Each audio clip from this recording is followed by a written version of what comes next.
नमस्कार, आपण पाहताय महाराष्ट्र टुडे। मित्रांनो, महाराष्ट्राची मुख्यमंत्री एक महिला होते आणि तीही बीडची होते, पंकजा मुंडेच होते।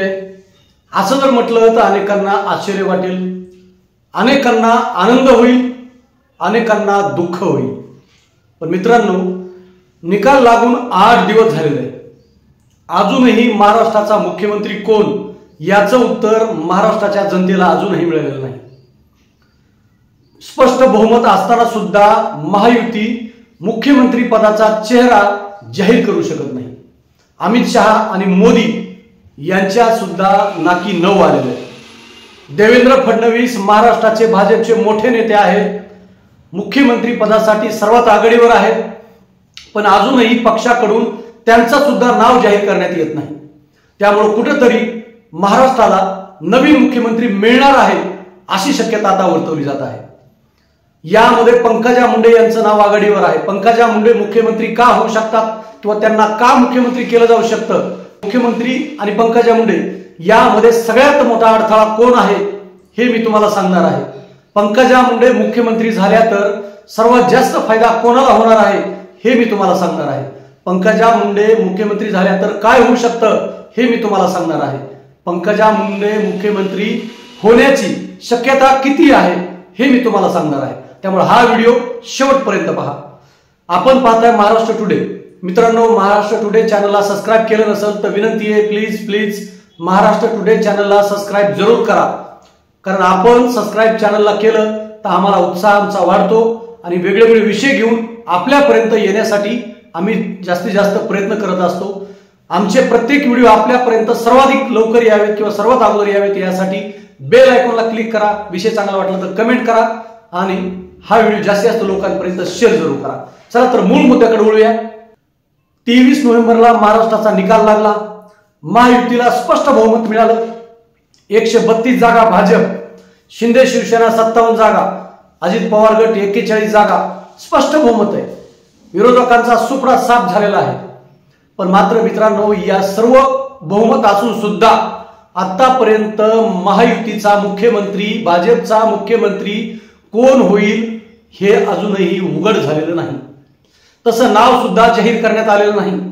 विद्यमान मुख्यमंत्री एकनाथ शिंदे यांनी मुख्यमंत्री पदाच्या शर्यतीमधून बिनशर्त माघार घेतली, पण त्यानंतर त्यांनी शर्ती टाकायला सुरुवात केलेली आहे। सध्या ते त्यांच्या मूळ गावी जाऊन बसलेले आहेत, नाराज आहेत। मुख्यमंत्री मूळ गावी गेल्यामुळं त्यांच्या आमदारांमध्ये धाकधूक सुरू झालेली आहे, महायुतीमध्ये धाकधूक सुरू झालेली आहे।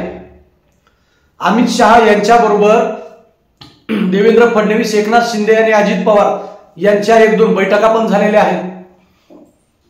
खलबत्ते सुरू आहेत, पण अजूनही भाजपला मुख्यमंत्री कोण होणार हे जाहीर करण्यात आलेलं नाही। हे सगळ्यात महत्त्वाची बाब आहे। त्याच्या पाठीमागची पार्श्वभूमी काय आहे हे आपण समजून घेऊ। गेल्या 1 ते 1.5 वर्षामध्ये महाराष्ट्रामध्ये जे काही सामाजिक वातावरण अशांत आहे, मनोज जरांगे पाटील यांचे जे काही आंदोलन आहे, या आंदोलनामुळे सरकारच्या तोंडाला फेस आला होता। ओबीसी मराठा संघर्ष आपण अख्ख्या राज्यानं पाहिला। सामाजिक तेढ इतकं निर्माण झालं की महाराष्ट्र झोपला आहे की जागा आहे हे कधीही समजत नव्हतं। प्रत्येक वेळी प्रत्येकाच्या मनामध्ये धाकधूक होती।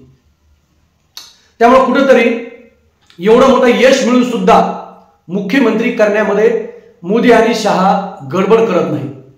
कुठेतरी वेगळा निर्णय घेण्याच्या ते तयारीत आहेत अशी विश्वसनीय माहिती आहे। कारण देवेंद्र फडणवीस यांचं नाव जरी भाजपच्या आमदारांकडून पुढे केलं जात असलं तरी सुद्धा जे काही राजकीय विश्लेषक आहेत, भाजपमधले निष्ठावंत आहेत, RSS आहे, भाजपचे ज्येष्ठ नेते आहेत, या सगळ्यांकडून देवेंद्र फडणवीस यांच्या नावाला पडद्याआडून विरोध असल्याचं बोललं जात आहे। कारण राज्यामध्ये जी काही परिस्थिती पाठीमागच्या 1-1.5 वर्षात होती, या सर्व परिस्थितीच्या पाठीमागं देवेंद्र फडणवीस आहेत असा मराठा समाजाचा समज आहे किंवा मराठा समाजाला तसं वाटतं, जरांगे पाटलांना तसं वाटतं, ओबीसी समाजाला तसं वाटतं। एकंदरीतच या सर्व बाबीमुळं देवेंद्र फडणवीस मुख्यमंत्री झाले तर पुन्हा तीच परिस्थिती राज्यावर ओढवू शकते अशी सुद्धा शंका आहे, असं सुद्धा वाटत आहे। त्यामुळे देवेंद्र फडणवीस यांचं नाव जाहीर करण्यामध्ये भाजप गडबड करत नाही। मग देवेंद्र फडणवीस नाही तर आणखी कोण? या बाबतीमध्ये अमित शहा आणि विनोद तावडे यांच्या जी काही 40 मिनिट बैठक झाली, या बैठकीमध्ये महाराष्ट्रामध्ये मराठा समाजाचा किंवा ओबीसी समाजाचाच मुख्यमंत्री व्हावा अशी रोखठोक भूमिका विनोद तावडे यांनी अमित शहा यांच्याकडे मांडली. या दोन समाजाचा मुख्यमंत्री झाला नाही तर नेमकं काय होऊ शकतं हे त्यांनी स्पष्टपणे समजून सांगितलेलं आहे. त्यामुळे कुठेतरी महाराष्ट्रामध्ये देवेंद्र फडणवीस यांच्याऐवजी दुसरा मुख्यमंत्री देण्याची तयारी पक्ष नेतृत्वानं सुरू केलेली नाही ना? पक्ष नेतृत्व तशी तयारी सुरू केलेली आहे का, अशी शंका किंवा अशी चर्चा आता सुरू झालेली आहे. विनोद तावडे, पंकजा मुंडे या दोघांचं नाव सध्या आघाडीवर आहे. या दोघांना जर नाही घेतलं तर नितीन गडकरी सुद्धा मुख्यमंत्री होऊ शकतात किंवा केंद्रामधून आणखी एखादा चेहरा मुख्यमंत्री म्हणून समोर येऊ शकतो. पण या सर्वांमध्ये पंकजा मुंडे यांचं नाव सुद्धा आघाडीवर आहे. पंकजा मुंडे या गोपीनाथ मुंडे यांच्या कन्या आहेत, यापेक्षा त्यांची वेगळी ओळख सांगायची गरज नाही. शिवाय मुंडे साहेबांच्या पश्चात त्यांनी स्वतःचं नेतृत्व सिद्ध करून दाखवलेलं आहे. देवेंद्र फडणवीस सरकारमध्ये मंत्री म्हणून त्यांनी जे काम केलं ते काम अजूनही महाराष्ट्र विसरलेला नाही. पंकजा मुंडे रोखठोक बोलतात, मनात काही नसतं, जे येतं ते पोटात येतं ते होटामध्ये येतं. सरळ साध्या स्वभावाच्या नेत्या आहेत. त्यांना जे काही छल कपट करण्याची पद्धतीचं राजकारण असतं, छक्केपंजाचं राजकारण, ते त्यांना जमत नाही. हे संपूर्ण राज्याने पाहिलेलं आहे. त्यामुळे पंकजा मुंडे यांच्या नावाला विरोध सुद्धा होऊ शकत नाही. आपण पाहूया की पंकजा मुंडे जर मुख्यमंत्री होत असतील तर त्यांना पाठबळ कोण देऊ शकतं? पंकजा मुंडे मुख्यमंत्री झाल्या तर शरद पवार त्यांच्या नावाला विरोध करू शकत नाही, उद्धव ठाकरे त्यांच्या नावाला विरोध करू शकत नाही, काँग्रेसकडून सुद्धा त्यांच्या नावाला जास्त विरोध होऊ शकत नाही, अजित पवार गटाकडून विरोध होऊ शकत नाही, कारण बंधू धनंजय मुंडे हे त्या बाबतीमध्ये पुढाकार घेऊ शकतात. शिंदे शिवसेनेकडून सुद्धा तेवढा विरोध होऊ शकत नाही. फक्त त्यानंतर जे काही मुंडे साहेबांच्या कार्यकाळातले भाजप आहे, जुना भाजप आपण म्हणू, ह्या जुना भाजप पंकजा मुंडे यांच्या नावाला पाठबळ देऊ शकतो, पाठिंबा देऊ शकतो. मग आता आपण पाहूया की पंकजा मुंडे यांच्या नावाला विरोध कोणाचा होऊ शकतो? तर महाराष्ट्रामध्ये पंकजा मुंडे यांच्या नावाला उघडपणे विरोध कमी होईल, पण पंकजा मुंडे यांच्या नावाला पडद्याआडून देवेंद्र फडणवीस यांचा विरोध असू शकतो, अशी सुद्धा चर्चा आहे.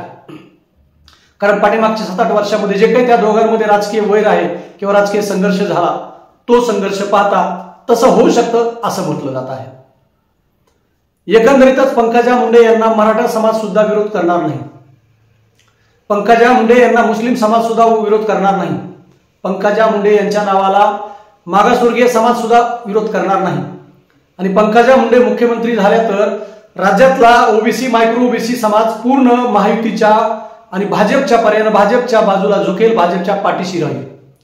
त्यामुळे एकंदरीतच महाराष्ट्रामध्ये मध्य प्रदेश आणि राजस्थान सारखा वेगळा प्रयोग जर केला तर निश्चितच त्या प्रयोगामध्ये पंकजा मुंडे यांचं नाव सर्वात अगोदर असेल, हे तेवढं सत्य. पंकजा मुंडे जर मुख्यमंत्री झाल्या तर महाराष्ट्राला पहिल्या महिला मुख्यमंत्री मिळू शकतात आणि ते मिळून देण्यामध्ये भाजपला मान मिळू शकतो असं म्हटलं जात आहे. डॅशिंग मुख्यमंत्री, तरुण मुख्यमंत्री, महिला मुख्यमंत्री, अभ्यासू मुख्यमंत्री म्हणून पंकजा मुंडे खरंच येणाऱ्या काळामध्ये जर मुख्यमंत्री झाल्या तर पंकजा मुंडे यांचं नाव पूर्ण भारतामध्ये गाजल्याशिवाय राहणार नाही. आपल्याला हा विषय कसा वाटला कमेंट बॉक्समध्ये जाऊन व्यक्त व्हा. पंकजा मुंडे खरंच मुख्यमंत्री होऊ शकतात का? तुम्हाला याबद्दल काय वाटतं? महाराष्ट्राचा मुख्यमंत्री कोण व्हायला हवं? तुम्हाला काय वाटतं? देवेंद्र फडणवीस मुख्यमंत्री होतील का? तुम्हाला काय वाटतं? देवेंद्र फडणवीस मुख्यमंत्री झाले तर राज्यामध्ये सामाजिक परिस्थिती काय असू शकते, त्याबद्दल तुम्हाला काय वाटतं? विनोद तावडे मुख्यमंत्री व्हायला हवेत का? तुम्हाला काय वाटतं? नितीन गडकरी मुख्यमंत्री व्हायला हवेत का? तुम्हाला काय वाटतं? कमेंट बॉक्समध्ये जाऊन व्यक्त व्हा. नाव सांगा, का हो वाटतं किंवा त्यांच्या पाठीमागे होण्याचं कारण काय असू शकतं हे पण तुम्ही कमेंट बॉक्समध्ये जाऊन सांगा. पुन्हा वेगळ्या विषयावर भेटू, तोपर्यंत नमस्कार.